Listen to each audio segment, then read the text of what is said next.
He's got a master's degree from Johns Hopkins Graduate School of Business. And living abroad, he's also worked with fascinating top-notch companies in Connecticut, Maryland, and Budapest, the capital of Hungary. With everything from startups to county governments to Fortune 500 companies, he's very unique and has meaningful and relevant ideas with his audiences.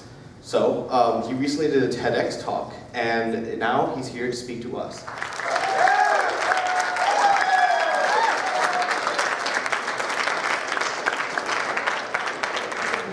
Clap if you want me to do the exciting presentation.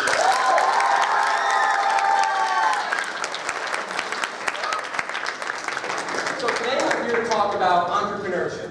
Raise your hand if you've ever been interested in creating your own business or even having your own idea, doing your own thing. I'm going to give you some tips and strategies that I've learned over the last 7 to 10 years of being an entrepreneur. It's not always easy. Now I've been studying this for years and years, and I've talked to multi-billion dollar entrepreneurs. And there are some people who think that you're not an entrepreneur unless you're doing it full time. And I'm here to tell you that whether or not you're doing it full time, if you have an idea and you can add value in the marketplace and you're solving some kind of problem, you are an entrepreneur. Doesn't mean you're going to make money at it right away. You may have to work and do some other things to make it happen, but if you are in some way solving some kind of problem and you are in some way putting your idea out there into the world, you are an entrepreneur. A couple years back, I wrote my first book, and I never used to think writing had anything to do with entrepreneurship, but when I learned this by studying from the experts, I learned that if you have an idea and you're putting it out there into the world, you are an entrepreneur. Okay, go. So I speak to college students all the time, and just a quick example, a problem they have is that they're overwhelmed with all the schoolwork they have to do. They have a lot of stress, they have outside pressure, they have to figure out how to make the most of their college career, they have to figure out where they're going to go after college. And what I do is I share ideas and actionable insights that will solve that problem for them. So the next thing I want you to do, just 30 to 60 seconds, turn to the person next to you and say one of your goals. One of your goals. You know, could be related to what you were good at, but just one of your goals in life. Turn to the person next to you.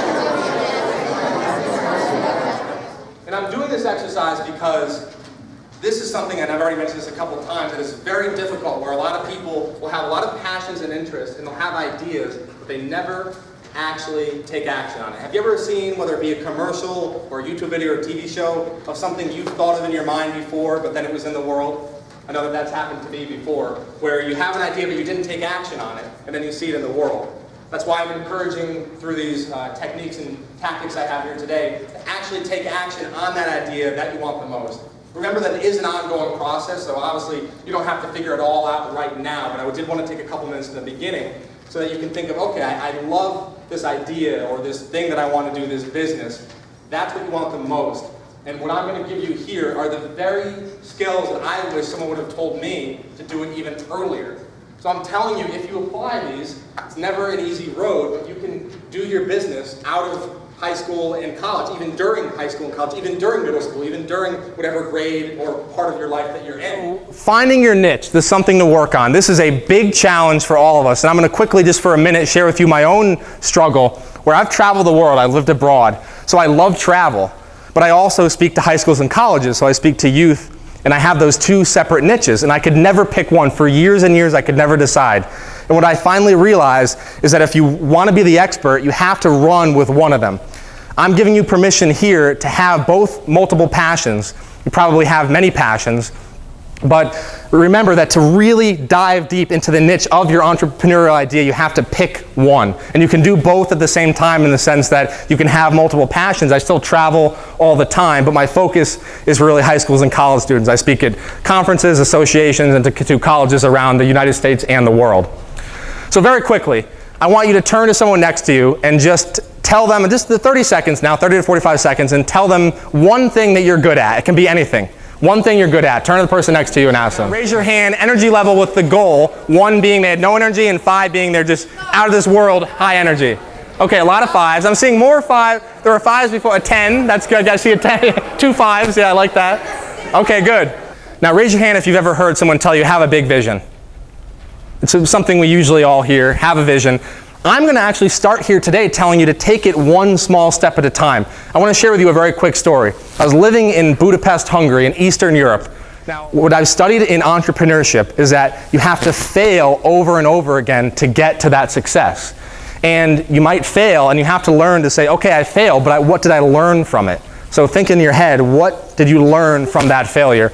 And I've actually, in many of the books I've read, and other speakers out there say that you sometimes have to fail between 15 and 18 times to finally succeed in business.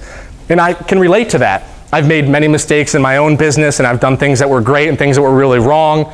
And for many years I was working another job while growing my business, and recently I went to do it full time. So now I'm full time speaking to colleges around the world, and I'm about to publish my next book because I had all these failures leading up to that.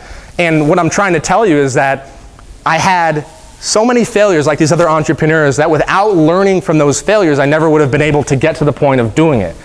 So I wish someone would have told me. So have your business and go after it full force, but don't put all of your self-worth into it, where if you fail, think, okay, my life isn't over, I'm just going to move forward and go on. Put yourself out there in the balance that works for you. It depends on your business. I have some friends who network 80% of the time, and that works for their business. And then I have other friends who maybe network only once a month, or even less than that. It all depends on your business. Find the balance that works for you by reflecting.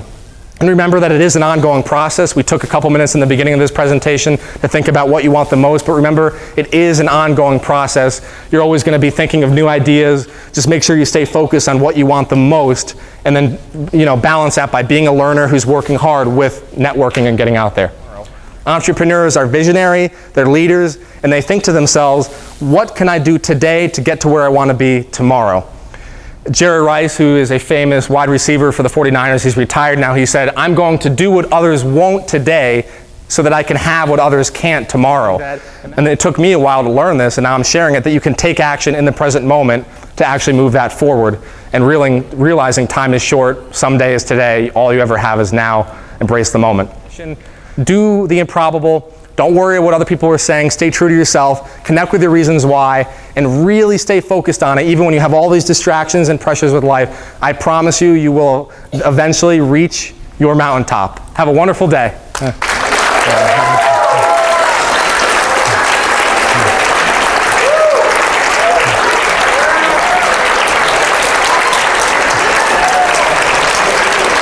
Thank you. Thank you.